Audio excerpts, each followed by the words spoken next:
দর্শক দেখতে পাচ্ছেন এই মুহূর্তে তুলপাড় পরিস্থিতি চলতেছে এবং রাজপথে এক প্রকার ধ্বংসলীলা চলছে। ডক্টর ইউনূসকে ডেডলাইন দিয়ে তারা কিন্তু বাসভবনের মুখোমুখি অবস্থানে বলতে হয় প্রকৌশল শিক্ষার্থীরা তাদের অপর পাশে অবস্থান করছে পুলিশের যেই প্রহরা সেটি। এদিকে আজ ডক্টর ইউনূসকে কঠিন ডেডলাইন ঘোষণা দিল শিক্ষার্থীরা। আজ রাতে যমুনা ভবন ঘেরাও করে ধ্বংসলীলা করছে তারা। ডক্টর ইউনূস এবার বাধ্য হচ্ছেন দেশ ছাড়তে। ডক্টর ইউনূস সরকারকে ছাত্র জনতা সরি বলে দিচ্ছে। ডক্টর ইউনূস সরকারের অকাল মৃত্যু হয়েছে বলে দাবি করে ছাত্র জনতা এখন সরকারের গায়েবানা জানাজা আয়োজন করছে। পরিস্থিতি এভাবেই বদলে গিয়েছে। প্রকৌশল অধিকার আন্দোলনে শিক্ষার্থীদের উপর ন্যাক্কারজনক হামলার প্রতিবাদে আমাদের ৫ দফা দাবি। জিয়াউর রহমান হচ্ছে একজন স্বৈর শাসক, সে হচ্ছে খুনি। তারেক জিয়া হচ্ছে একজন খুনি। খালেদা জিয়া এটিমের টাকা আত্মসাৎকারী। এগুলো সমাধান করতে গেলে আমাদের সংশ্লিষ্ট সকলের সাথে কথা বলতে হবে। আমরা চিন্তা করেছি যে আমরা একটা ওয়ার্কিং গ্রুপ করে দেব। আসলে আজকে একটা ওয়ার্কিং গ্রুপ গঠন করা হয়েছে। সেই ওয়ার্কিং গ্রুপে মোট 13 জন প্রতিনিধি থাকবে। দাবি নিয়ে প্রকৌশল শিক্ষার্থীরা প্রধান উপদেষ্টার বাসভবন যমুনা অভিমুখে যাওয়ার সময় হোটেল ইন্টারকন্টিনেন্টালের সামনে পুলিশি বাধায় আটকে যায় লং মার্চ। এ সময় আন্দোলনকারীদের ছত্রভঙ্গ করতে টিয়ার শেল, সাউন্ড গ্রেনেড ও জলকামান ছোড়ে পুলিশ। শিক্ষার্থীদের ওপর পুলিশ লাঠিচার্জ করলে এদিকে শেখ হাসিনার মতোই অবস্থা ডক্টর ইউনূসের। বুয়েট শিক্ষার্থীদের হাতেই ডক্টর ইউনূস সরকারের পতন হতে যাচ্ছে। আওয়ামী লীগের ইন্ধনে এবার বিদায় নিতে চলেছেন ডক্টর ইউনূসের প্রশাসন। যে কোনো মুহূর্তে ঘটতে যাচ্ছে। ইতিমধ্যে বুঝতেই পারছেন আজকের খবরটি কতটা গুরুত্বপূর্ণ একটি খবর। বন্ধুরা চলুন ভিডিওতে আজকে আর বেশি কথা বাড়াবো না, সরাসরি আজকে আমরা চলে যাব মূল ভিডিওতে। আর সেখানে আজকে আমরা দেখব আজকের খবরের বিস্তারিত। আমরা এই মুহূর্তে অবস্থান করছি রাজধানীর মৎস্য ভবন মোড়ে এবং এখানে মূলত মুখোমুখি অবস্থানই বলতে হয় প্রকৌশল শিক্ষার্থীরা তাদের অপর পাশে অবস্থান করছে পুলিশের যেই প্রহরা সেটি। এবং প্রকৌশল শিক্ষার্থীরা তারা মূলত আরো ঘন্টা দেড়েক আগে থেকেই তারা বুয়েটের শহীদ মিনার থেকে তারা এই যে বিক্ষোভ মিছিল শুরু করেছিলেন এবং এই বিক্ষোভ মিছিলের গন্তব্য ছিল মূলত রাজধানীর বিভিন্ন পয়েন্ট অতিক্রম করে তারা ডিএমপি যে কার্যালয় সেই কার্যালয়ের সামনে গিয়েই একটি আনুষ্ঠানিকভাবে প্রেস ব্রিফিং করতে চেয়েছিলেন। কিন্তু তারও আগে এই মৎস্যভবন প্রাঙ্গণে আসার পরেই মূলত এখানে পুলিশি বাধার মুখে তারা পড়েন এবং এই প্রকৌশল শিক্ষার্থীরা মূলত বুয়েটের শিক্ষার্থীদের দ্বারাই নিয়ন্ত্রিত হচ্ছেন কিংবা এই আন্দোলনটি আসলে তাদের নেতৃত্বে চলছে। তো সেই যে প্রকৌশল শিক্ষার্থীরা এই মুহূর্তে মৎস্যভবন মোড়ে তারা এখানে সড়কে বসে পড়েছেন এবং তারা বিক্ষুব্ধ স্লোগান দিচ্ছেন তাদের দাবি দেওয়ার পক্ষে। তাদের দাবি দেওয়া খুবই স্পষ্ট। তারা 3টি দাবি জানাচ্ছেন। যদিও গতকালকে তাদের যে আন্দোলনের উপর যে হামলাটি হয়েছিল সেটিও 3 দফা দাবির পাশাপাশি আরো একটি দাবি হিসেবে উত্থাপন করা হচ্ছে। তারা বলছেন যে আসলে গতকাল যে এই হামলাটি হয়েছে প্রকৌশল শিক্ষার্থীদের উপর সেটির একটি তদন্ত বিচার সেটি তারা যেমন চান, একই সঙ্গে তাদের পুরনো যে 3টি দাবি ছিল সেই 3টি দাবি এখনো তারা অনড় আছেন এবং তারা মূলত আজকের এই সংবাদ সম্মেলনের মাধ্যমে পরবর্তী কর্মসূচি ঘোষণা করার কথা ছিল। কিন্তু প্রতিমধ্যেই মূলত এই আন্দোলন এই মুহূর্তে এখানে স্থবির হয়ে গিয়েছে। এখানে এসে মূলত তারা শিক্ষার্থীরা বিক্ষুব্ধ স্লোগান দিচ্ছেন এবং একটু পরেই এখানে মূলত রমনাজনের যে এডিসি শিক্ষার্থীরা সেটি আমাদেরকে জানিয়েছেন। এই মুহূর্তে শিক্ষার্থী যে জটলা সে জটলার মাঝখানে অবস্থান করছে রমনাজনের এডিসির একটি কুশপুত্তলিকা। সেটি এই প্রকৌশল শিক্ষার্থীরা সেখানে এটিকে আসলে দাহ করা হবে সেটি আমাদেরকে জানিয়েছেন এখানে যারা আন্দোলনকারী শিক্ষার্থী আছেন তারা। এরও আগে কিন্তু আসলে বুয়েটের যে শহীদ মিনার সেখান থেকে শুরু হয়ে ঢাকা বিশ্ববিদ্যালয়ের টিএসসি এলাকা অতিক্রম করে তারা কয়েকটি পয়েন্ট অতিক্রম করে মূলত আজকে এখানে এসে পৌঁছেছেন এবং সেই আন্দোলনের এমন একটি অবস্থানে আমরা দাঁড়িয়ে আছি যেখানে পুলিশের পক্ষ থেকেও এই মৎস্য ভবন মোড়ে আরো ঘন্টাখানেক আগে থেকেই কড়া প্রহরা শুরু হয়। সেই প্রহরা এখনো বিদ্যমান আছে। তবে এটি বেশ স্বস্তির খবর আসলে আন্দোলনকারী কিংবা পুলিশ কিংবা আইন শৃঙ্খলা বাহিনী তাদের মধ্যে কোনো কনফ্রন্টেশন কিংবা কোনো সংঘর্ষ আমরা দেখতে পাইনি। শিক্ষার্থীরা শান্তিপূর্ণভাবে মূলত সড়কে অবস্থান করছেন এবং তারা ঘুরে ফিরে 3টি দাবি বারবারই মনে করে দিচ্ছেন আসলে তাদের যে একজন শিক্ষার্থী রোকন তাকে যে হেনস্থা করা হয়েছে, তাকে যে হুমকি দেওয়া হয়েছে, যিনি হুমকি দিয়েছেন তাকে অতি সত্বর আইনের আওতায় আনতে হবে। তারা বলছেন যে আসলে প্রজ্ঞাপনের মাধ্যমে যে একটি নতুন কমিটি করা হয়েছে এই প্রকৌশল শিক্ষার্থীদের দাবি দেওয়ার প্রেক্ষিতে সেই কমিটিকেও তারা প্রত্যাখ্যান করে তারা বলছেন এটিকে অন্তর্ভুক্তিমূলক একটি কমিটি করতে হবে যেখানে প্রকৌশল শিক্ষার্থীরা থাকবেন, প্রকৌশল শিক্ষকরা থাকবেন।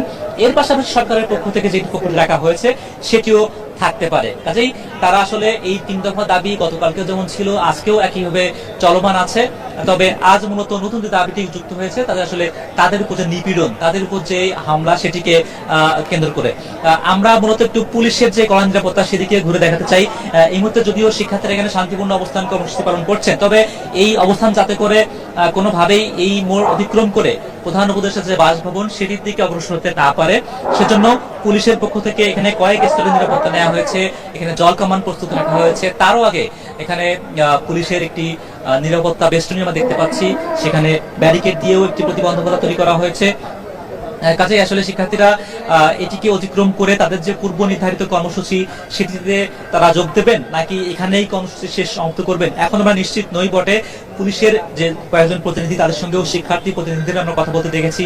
পুলিশের পক্ষ থেকে এটি আশ্বস্ত করা হচ্ছে যে আসলে এটি অতিক্রম করে সামনে যাতে না যাওয়া হয় এই অনুরোধটি যেমন করা হয়েছে, একই সঙ্গে শিক্ষার্থীরাও বলছেন তাদের পূর্ব নির্ধারিত কর্মসূচি যেহেতু ডিএমপির কার্যালয়ের সামনে গিয়ে সংবাদ সম্মেলন করবেন, কাজেই সেটিকে এড়িয়ে গিয়ে তারা অন্য কোনো কর্মসূচি দেওয়ার পরিকল্পনা এই মুহূর্তে করছেন। ডক্টর ইউনূস সরকারকে ছাত্র জনতা সরি বলে দিচ্ছে। ডক্টর ইউনূস সরকারের অকাল মৃত্যু হয়েছে বলে দাবি করে ছাত্র জনতা এখন সরকারের গায়েবানা জানাজা আয়োজন করছে। যদিও এটা একটা বিশেষ পরিস্থিতিতে বা একটা বিশেষ ঘটনাকে কেন্দ্র করে, কিন্তু ওভারঅল চিত্র এটাই। পরিস্থিতি এভাবেই বদলে গিয়েছে। ডক্টর ইউনূস সরকার আর জনগণের সরকার নেই। এই ইউনূস সরকার এখন জিন, তার উপর জিন সওয়ার করেছে, চরমনাই পীর বলেছেন। এটাই জনগণের আশা আকাঙ্ক্ষা থেকে দূরে সরে গেছে। দীর্ঘদিন এই সরকার জনগণের সরকার ছিল, জনগণ সমর্থন করত, জনগণ স্লোগান দিত স্যার আপনাকে 5 বছর চাই। কারণ ইউনূস স্পষ্টভাবে বলতেন যে না, সংস্কার হবেই, সংস্কার কেউ ঠেকাতে পারবে না, একটা নতুন বাংলাদেশ আমরা বাস্তবায়ন করবি। এবং জোরালো ভাবে প্রফেসর ইউনূস বলতেন সংস্কার কেউ ঠেকাতে পারবে না, রিসেট বাটন। আমরা সভাপতিত্ব বলে কি একটা নতুন বাংলাদেশ গড়ব, মানুষ এটাকে অ্যাপ্রিসিয়েট করে। কিন্তু ইউনূস এখন বলছেন যে না, আমাদের প্রথম অধ্যায় শেষ, এখন দ্বিতীয় অধ্যায় শুধুই নির্বাচন, মানে সংস্কারের চ্যাপ্টার ক্লোজ। সংস্কার কে করবে? পরবর্তী সরকার। সাথে সাথে জনগণের সাথে ইউনূস সরকারের সম্পর্ক শেষ হয়ে গেছে। কিন্তু আনুষ্ঠানিকভাবে জনগণ বা জনগণের পক্ষের রাজনৈতিক দলগুলো বলে নাই যে আমরা ইউনূস বিরোধী, ইউনূস ব্যর্থ। ধীরে ধীরে বলা শুরু করেছে। এখন জামাত চরমনাইয়ের ভাষা শুনলে স্পষ্ট যে তারা ইউনূস সরকারকে ব্যর্থ মনে করে এবং প্রতারক মনে করে। আমি এই বিষয়ে তো ভিডিও বানিয়েছি, কথা দিয়ে কথা রাখলেন না প্রফেসর ইউনূস, মানে কি? প্রতারক, ব্যর্থ। এবং চরমনাই পীর সাহেব বলেছেন যে এই সরকারের উপর অজানা জিন সওয়ার করেছে। এর মানে এই সরকার যে সিদ্ধান্তগুলো দিচ্ছে, ফেব্রুয়ারিতে নির্বাচন, সংস্কার হবে না, জুলাই সনদের আইনি ভিত্তির দরকার নাই, পরবর্তী পার্লামেন্ট করবে, এগুলো এটা ইউনূস বলছে না, এগুলো হচ্ছে জিন বলছে ইউনূসের মুখ থেকে। মানে সরকার বিদেশি কোনো অবশক্তির দালালে পরিণত হয়েছে, ফাঁদে পা দিয়েছে। এই সব বাস্তবতা মিলিয়ে আপনারা দেখেছেন যে আচার আচরণেও প্রভাব পড়েছে। এই যে বুয়েট শিক্ষার্থীদের আন্দোলন, ইঞ্জিনিয়ারদের বিষয় নিয়ে যে ঘটনা, এটা পক্ষে বিপক্ষে ডিপ্লোমা প্রকৌশলী বলা ঠিক হবে কেমন, এই আলোচনায় আমি যাচ্ছি না, ওটা আমাদের এখানে সাবজেক্ট ম্যাটার না। কিন্তু পুলিশ যেভাবে শিক্ষার্থীদের উপর নির্যাতন করেছে, লাঠিচার্জ করেছে, আপনারা দেখেছেন, এটা কি জনগণের সরকার মনে হয়? ছাত্রদের উপর। এবং সেই সমন্বয়করা যারা ষড়যন্ত্র শিকার, বিএনপি ষড়যন্ত্র শিকার, তাদেরকে না কুত্তার মতো পিটায় রিমান্ডে। এটা বলছে তার কুত্তার মতো পিটায় কাদেরকে? যেই সমন্বয়কদের রক্তের উপর ভিত্তি করে এদের স্বাধীন হয়েছে, আর তাদেরকে চাঁদাবাজ সাজিয়েছে বিএনপি মিথ্যা অপবাদ দিয়ে। এখন তাদেরকে মানে সে হাসিনার আমলের চাইতে নৃশংস ঘটনা। আপনাকে আগে হাসিনা আমলে কি হতো? জঙ্গি সাজিয়ে তারপরে আপনাকে নির্যাতন করা হতো। এখন চাঁদাবাজ সাজিয়ে কুত্তার মতো পিটানো হয়। জনগণের সরকার হলে কখনো এই সমন্বয়কদের হাত দেওয়া যেত না, এটা করা যেত না। অনেক ক্ষেত্রে সমন্বয়কদের ইমিউনিটি দিছিল সরকার, সেটাও প্রত্যাহার করতে পারত। আমি বলছি না যে সমন্বয়কটা দুধের দোয়া, তারা অপরাধ করলে বিচার হবে, অবশ্যই কোনো মুক্তিযোদ্ধা কিংবা কোনো সমন্বয়ক বা জুলাই যুদ্ধ অন্যায় করলে অবশ্যই বিচার হবে। কিন্তু সরকার আচার আচরণে মনে হচ্ছে তাদের ক্ষোভ হচ্ছে ছাত্রদের উপর।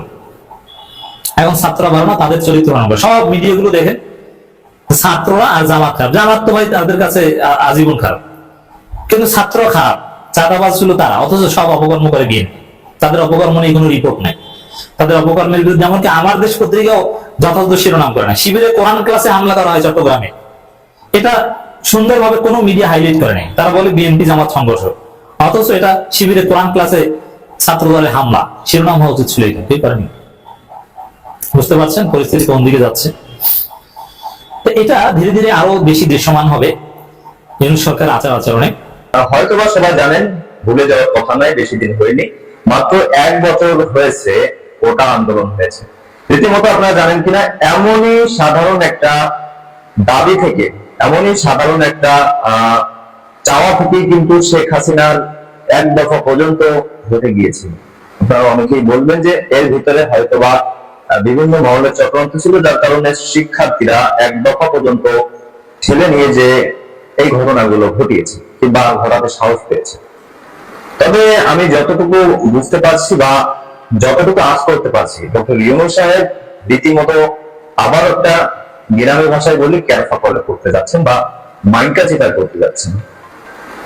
গত বছর যখন কোটা আন্দোলনের শুরুর দিকে আমরা তাকাই, সেটা দেখতে পাবো যে কোটা আন্দোলনের শুরুর দিকে ঠিক এমনই দেশে একটা থমথম অবস্থা ছিল।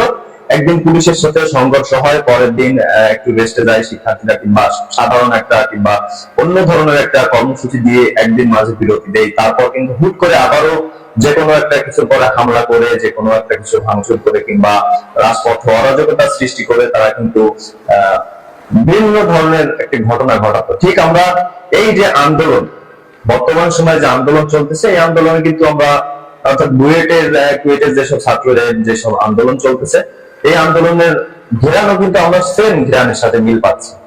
ঠিক গত বছরে এমন হয়েছিল, আর আজকেও ঠিক তেমন। আজকেও রাজপথ থমথমে, যেহেতু শিক্ষার্থীরা গতকাল রাতে উপদেষ্টাদের সাথে বৈঠকে বসেছিল এবং সেই উপদেষ্টারা কিন্তু শিক্ষার্থীদের কোনো ধরনের আশ্বাস দেয়নি। তো ক্ষোভে পড়ে শিক্ষার্থীরা আজকেও কিন্তু একটা হলে যায়নি কিংবা তারা কোনো ক্লাসে যায়নি, সমস্ত ক্লাস অফ করে তারা কিন্তু নীরবেই আছে, ক্ষোভ মনের ভিতর পুষে রেখে। আমরা যতটুকু জানতে পারছি, যে কোনো সময় পাল্টা আক্রমণ করতে পারে শিক্ষার্থীরা। গতকাল পুলিশ বাহিনীর মধ্যে এখনো যে আওয়ামী লীগকে ফিরিয়ে আনার একটা ঘিরান পাচ্ছি কিংবা আওয়ামী লীগকে ফিরিয়ে আনতে পুলিশ যে ভূমিকাগুলো পালন করছে, গত বছর আওয়ামী লীগকে তাড়াতে পুলিশ যে ভূমিকাগুলো রেখেছিল, এবার সেম আওয়ামী লীগকে ফিরিয়ে আনতে পুলিশ সেই ভূমিকাগুলো রাখতে চলেছে। দর্শক, গতকাল আমরা ডিসি মাসুদের একটা কথা বা বক্তব্য শুনে বুঝতে পারলাম এর ভিতর তৃতীয় পক্ষের একটা হাত আছে। গতকাল পুলিশই কিন্তু শিক্ষার্থীদের উপর আগে আক্রমণ করে এবং শিক্ষার্থীদের ছত্রভঙ্গ করে দিয়ে কিংবা একটা গোলযোগ সৃষ্টি করার পায়তারা করছিল সেখানকার পুলিশ সদস্যরা, কিছু কিছু পুলিশ সদস্যরা। তারপরেই কিন্তু উত্তেজিত হয়ে ওঠে শিক্ষার্থী সমাজ। দর্শক, এখন আপনারা বলবেন যে পুলিশ কিভাবে শেখ হাসিনাকে আনতে পারে কিংবা দেশের ভিতরে একটা অরাজকতা সৃষ্টি করতে পারে। পুলিশ গতকাল শিক্ষার্থীদের উপর হামলা করলো, টিয়ার সেল নিক্ষেপ করলো, লাঠিচার্জ করলো কিংবা বিভিন্ন দিকে বিভিন্ন পন্থায় তাদের আক্রমণ করলো কিংবা টিয়ার সেল কিংবা সাউন্ড গ্রেনেড নিক্ষেপ করলো। এর মধ্যে দিয়ে কিন্তু পুলিশের উপরে একটা ক্ষোভ সৃষ্টি হয়ে গেছে সাধারণ শিক্ষার্থীদের। এবং এই শিক্ষার্থীরা যখন রেগে গেল, তখন কিন্তু পুলিশের উপর হামলা করবে। কিছুদিন পরে দেখা যাবে, যতদিন সরকার থেকেই দাবি না মেনে নেওয়া হবে, কিছুদিন পরে দেখা যাবে যে কোনো থানায় আগুন দিয়েছে শিক্ষার্থীরা, কোনো পুলিশকে হত্যা করেছে শিক্ষার্থীরা। এমনই ভাবে বিভিন্ন দিক থেকে অরাজকতা সৃষ্টি হবে ছাত্র এবং পুলিশের মাঝে। এর মধ্য থেকে দুই পক্ষে ধাওয়া পাল্টা ধাওয়া, এমনই বিভিন্ন কিছু কাহিনী ঘটতে থাকবে। এরপর থেকে যখন শিক্ষার্থী দু একজন আহত নিহত ঘটনা ঘটবে, এর মধ্যে কিছু কিছু নেতা কর্মী আওয়ামী লীগের ধরেন কিংবা যে কোনো দলের ধরেন, কেউ ছাত্রদের যদি কান পড়া দেয় কিংবা যদি একটু ভিতরে খুঁচিয়ে কিংবা যে কোনো গোল লাগিয়ে দেয়, তখন কিন্তু শিক্ষার্থীরা বলবে যে আমাদের শিক্ষার্থীদের কেন নিহত করা হলো, এর বিচার না হওয়া পর্যন্ত আমরা বাড়ি যাব না।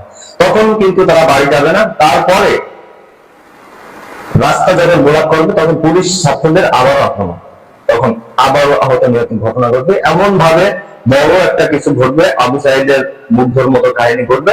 এরপরেই সরকারের প্রতি চাপ, এবার কি 1 দফা দাবি, ডক্টর ইউনূস সাহেব বিদায় নেই।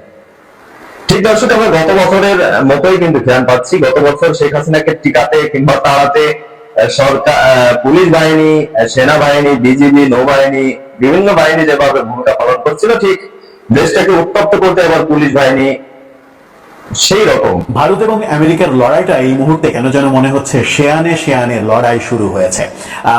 ট্রাম্পের বিরুদ্ধে মোদির যে শক্ত অবস্থান, সেই শক্ত অবস্থানের পেছনের শক্তি হিসেবে কোনটা কাজ করছে, সেটা কি চীন এবং রাশিয়া? সেরকমই দৃষ্টান্ত স্থাপিত হতে চলেছে মাত্র মাঝখানে 2 দিন পরে। আজকে আগস্টের 28 তারিখ, 2 দিন পরেই সেই কাঙ্ক্ষিত ঘটনাটা ঘটাতে চলেছেন নরেন্দ্র মোদী, যে ঘটনার ফলে ট্রাম্প অনেক বড় ধরনের বিপদে পড়তে পারেন। বিপদে হয়তো পড়বেন না, কিন্তু অনেক বড় হোঁচট খাবেন, ধাক্কা খাবেন। ভারতের উপরে কর্তৃত্ব স্থাপন করতে এসে তার বিনিময়ে তিনি যেটা পাবেন 31 আগস্ট এবং 1 সেপ্টেম্বরের ঘটনাতে, সেটা মনে হয় ট্রাম্পের জন্য স্মরণকালের সব থেকে বড় ধাক্কা হতে পারে। এদিকে ট্রাম্পের ফোন মোদি ধরছেন না, ট্রাম্প মোদিকে ভয়ঙ্কর মানুষ বলছেন। এই ঘটনাগুলো তো রয়েছে। নতুন কি ঘটনা? ধন্যবাদ প্রিয় দর্শকবৃন্দ, আমাদের ফুল ভিডিওটি দেখার জন্য আপনাকে জানাই অসংখ্য ধন্যবাদ।